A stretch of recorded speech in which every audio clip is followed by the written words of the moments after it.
Today on Monkey Life, Alison and Jeremy go to the rescue of 4 marmosets in the West Midlands. Yeah. Well done, Jeremy. Short and sweet. Woolly monkey Milo tries to follow in Dad's footsteps, but Mum Lena has other ideas.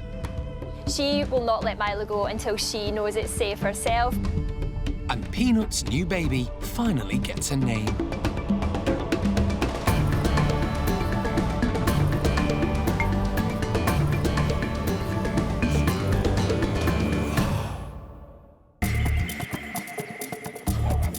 Monkey World in Dorset is one of the largest and oldest sanctuaries of its kind on the planet. For 25 years, the team have been rescuing and rehabilitating unwanted and abused primates from all over the world. This is always the most stressful time. I want to see Kiki fit and healthy and up. The park is run by Dr. Alison Cronin and is home to more than 240 monkeys and apes.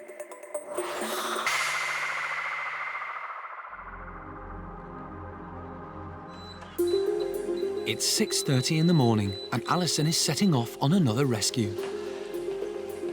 She's heading to the West Midlands to pick up 4 marmosets in need of a home. A court has ruled they must be removed from their owners after they were found guilty of causing unnecessary suffering to a baby marmoset. Morning. Morning. You want to check your gloves anyway in the back? Got one. Animal Director Jeremy Keeling is going along to help Alison. Got blankets, bowls, some insects for them. I've got a bit of fruit in the car already, a catching net in case we need to. We'll see how we go, but I think we've got everything we need. It's going to be a long day. The cruelty to the marmoset called Mikey came to light after a couple sold him for £650. The woman who bought him was so worried about the state he was in, she took him to a pet shop who alerted the RSPCA. He was found to have bone disease and fractures and had to be put down. This was a fairly high-profile case that went down a couple of weeks ago that I had read about in the press, and then, lo and behold, we got the call to ask if we could help with the animals that were involved with the marmosets. So whether or not these marmosets will stay at Monkey World long-term or not remains to be seen, but we've offered them temporary specialist accommodation.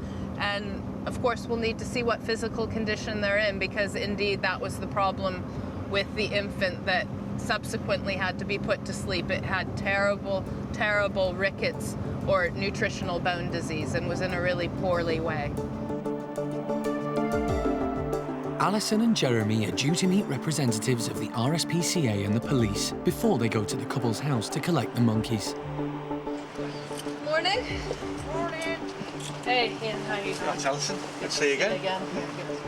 Yes. How are you?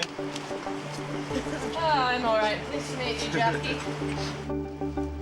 Mikey developed rickets because of a lack of vitamin D3. Marmosets, which are kept as pets, need to be given this supplement because they don't get enough sunshine in this country. Wow, that's nasty. His pelvis is just shattered to pieces. 7 fractures altogether. I mean, the arms are bent, the tail's bent, but the pelvis looks, that's just, but the pelvis, and I can hardly bear looking at. Folding fractures. Yeah. It's getting more and more common that people are acquiring these monkeys, whether from the internet, from newspapers, from breeders, with having little to no knowledge at all about their care. They're specialist animals, as we know, and they should not be treated as domestic pets. The police always accompany the RSPCA when animals are being confiscated. I've just had a quick debriefing with RSPCA and the local police, just in case anything gets a bit tricky, and cleared up a few issues that I had about the marmosets and understanding the court case and why these marmosets are being confiscated. So I'm all clear on that now, and we're just all gonna head over to the gentleman's house and take the monkeys, so see how we go.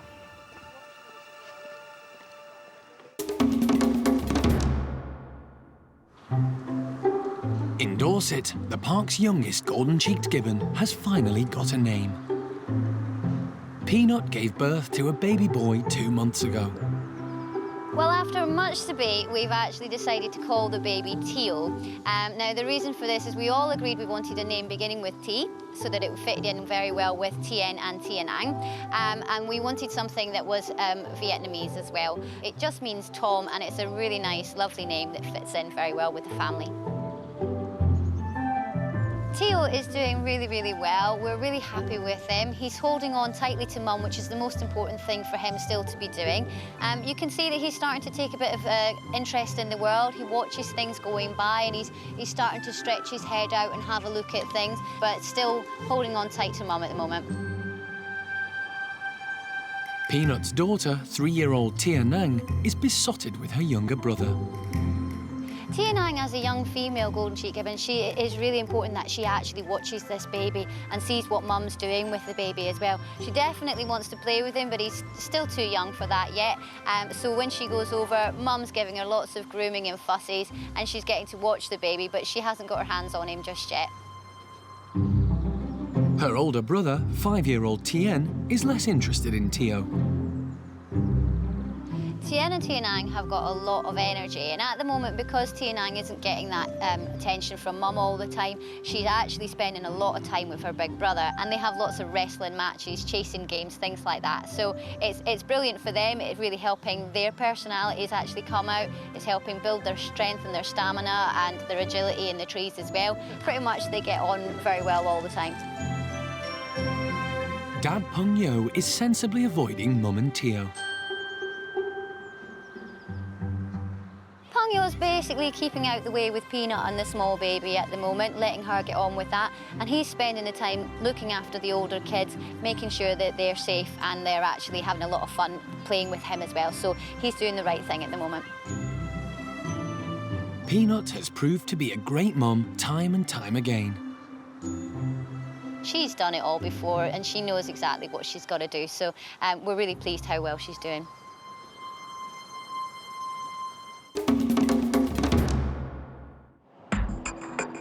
Alison and Jeremy are on their way to pick up 4 marmosets in Stourbridge near Birmingham. The owners have been banned from ever keeping animals again, but the team don't know how they're going to react when the monkeys are taken away. With the police and the RSPCA alongside them, the owners allow Alison and Jeremy into the garden, but don't want to be filmed. Well, do you want to have a look at the pens and see what we need to do? Brilliant. OK. The marmosets, who've been named Gizmo, Lucky, Bubble and Squeak, were bought from a dealer who encouraged them to take breeding pairs. The baby that died belonged to Bubble and Squeak. To give them the best care, Alison needs to find out as much as she can from the owner. So these two are about how old, do you know? So how long? So roughly about the same. About the same. Roughly. It's nice just to watch And them now. out of curiosity, how much did he sell them to you for? 700, I think now. Each? Yeah. Yeah. Marmosets come from South America. They're popular with the pet trade because they breed quickly and they almost always have twins. Jeremy has got the tricky job of catching these 4 and getting them into their travel crates. Now, if you can just... Yep, I'll mind doors for you. I can lock myself in as well. Gizmo and Lucky are first. So Jeremy's now gonna basically open up the tiny little bedroom and try and grab. We've got them locked into the bedrooms, and he'll try and grab one at a time and put them into the box. Because in the setup, it's just, he could chase them around the outer cage, but if you're in a smaller area, it's quicker and faster just to grab.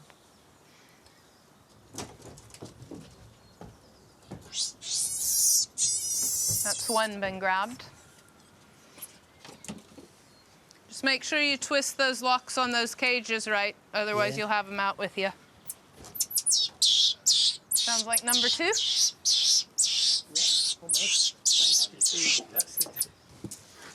So, 2 down, 2 to go. There's a tail in We that could set these inside and we'll face them just to keep them warm and facing each other. Is that all right? Yep. Bubble and Squeak are obviously frightened, but Jeremy has done this many times before. The team have to be careful the marmosets don't escape into the garden.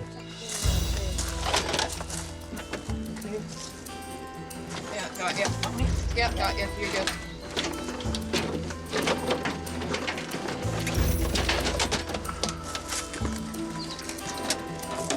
It's not easy to catch monkeys in this shed, as there are plenty of places for them to hide.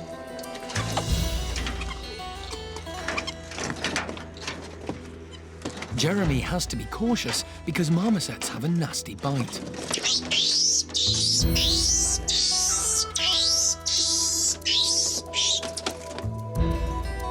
All done? Might just want to leave that one in until you get number 2.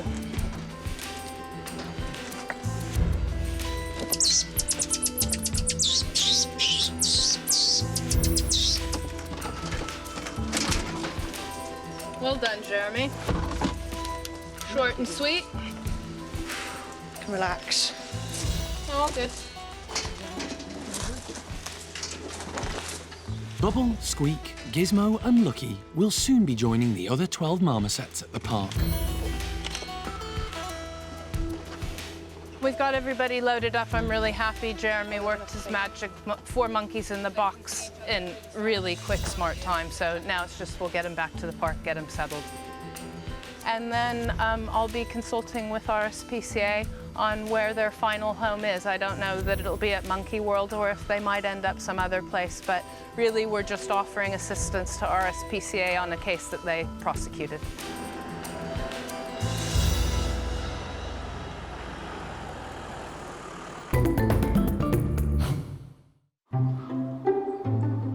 There's been a lot of upheaval for Owaska's woolly monkeys recently. They've moved into a new house, and today they're going to be allowed into their outdoor enclosure for the first time. Owaska's group have now settled into their new house. We've given them a few days just to get used to everything that's in there. They've explored every inch of that. They've seen all of us in there sort of fussing around this enclosure from their house window. So they seem to be quite curious as to what's going on here. So hopefully as soon as we open the slide, they're going to be quite excited.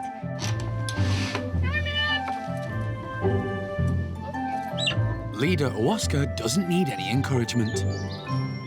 But Quappa and Zingu, 2 of the females, are more hesitant. They're not sure what to make of their new surroundings. Lena and baby Milo make their way towards them. Owaska at the moment is just sort of running around displaying on everything and marking his territory. I think he's decided that this is a wonderful place to be and he's just making sure that he explores every single nook and cranny of it. Woolly monkeys are quite territorial. They do live in big family groups in the wild, and obviously the Amazon is being lost at a colossal rate. So they all have to make sure that they mark their territory, so that if any other group comes along, they know that it's already been claimed. Once he's finished his patrol of the fence, Owaska heads back for the others. Owaska's calling the girls, basically that's part of his job. Now that he's made sure that everything's nice and safe and that he's claimed that for them as their territory, he's going to shout on the girls, he's making sure that they know that it is nice and safe, and he basically wants them to join him. Woolly monkeys have quite specific calls for lots of different things. If they alarm call at something, it's a very distinctive noise in comparison to just a contact call where they're just chatting to each other. So the one he's making at the moment is a little contact call to the girls. Without actually seeing each other, they can still keep tabs on where everyone is. Quappa and Zingu have plucked up the courage to join Owaska. They immediately start to explore and forage. This is going to be their home now from now on, so they need to get to know it, and that's exactly what they're doing.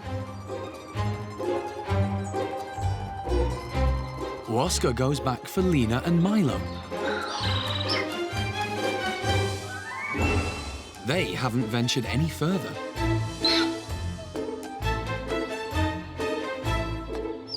Milo is 5 months old and adores his dad. He's keen to go with him, but his mum has other ideas. Owaska keeps going over and trying to convince both of them to come over and into the enclosure. Lena's not quite ready yet, and she's not quite ready to let Milo go yet either. She will not let Milo go until she knows it's safe herself, and it doesn't matter what Oscar tells her. He could tell her till this time tomorrow that it's safe, and she's still not going to go until she's completely ready, so she's not going to let Milo go.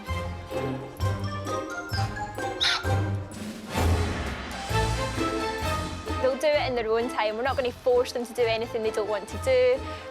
They'll just learn it on their own, and that's the best way.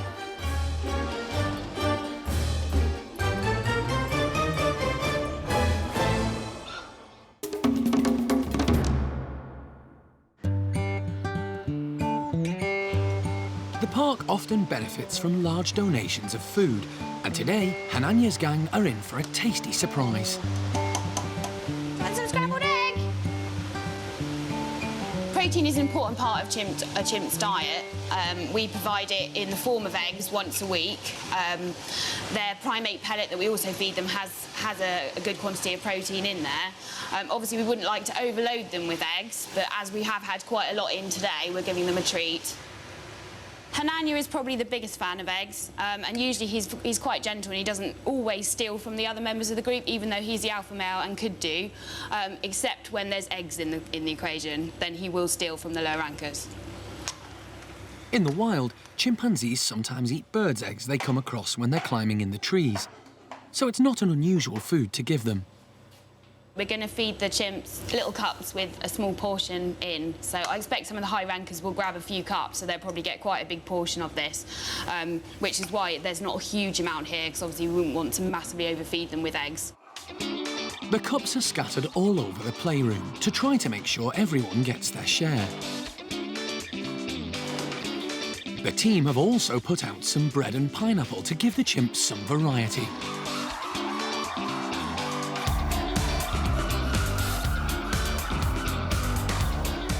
Cherry, the dominant female, grabs as many cups as she can.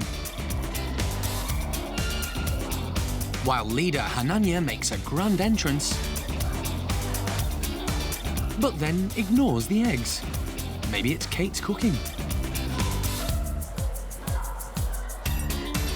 Most of the other chimps seem to prefer the bread, especially low-ranker Tutti, who's got her hands full.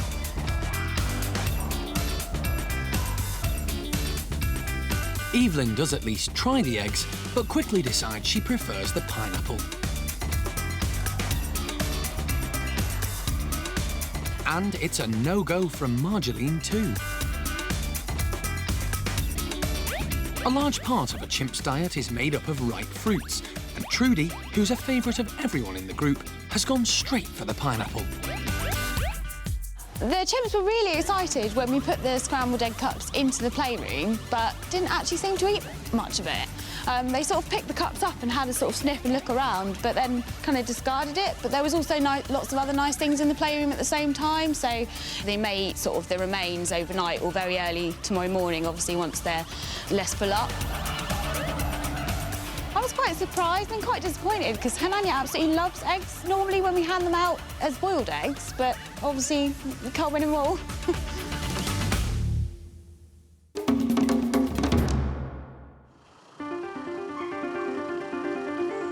Alison and Jeremy have arrived back at Monkey World with the 4 marmosets they've rescued from Stourbridge in the West Midlands. Hey guys. Primate care staff have been preparing some temporary bedrooms for them to make them feel at home. These are the 2 youngsters. They're a bit more flighty. We could, if you want to carry the other 2 in, Jeremy. But you can see they're already banging off the walls a bit. This one here is. So this is Gizmo and Lucky. Jeremy's got Bubble and Squeak. The youngish ones. The team don't know yet whether the marmosets will be staying at the park or going elsewhere, but they'll look after them until the RSPCA make a decision. Ready? Okay, yeah, as long as you're happy. Gizmo and Lucky are released first. Done. Having been shut inside their travelling crate for so long, they're eager to run around. There she is. Oh. The female's pretty tiny and a little bit skinny, so we'll want to check her out and keep an eye on her condition. It'll be up to primate care staff to get a very good therapeutic dose, so a higher than normal dose of vitamin D3 into them, just to supplement them straight away. And then we'll start building them up, because I think that they could both use a little bit of weight putting on. The male looks better than the female, but no, we'll have to keep an eye on them. Bubble and Squeak are next. This is the pair whose baby had to be put down because it was suffering so badly from rickets and fractures.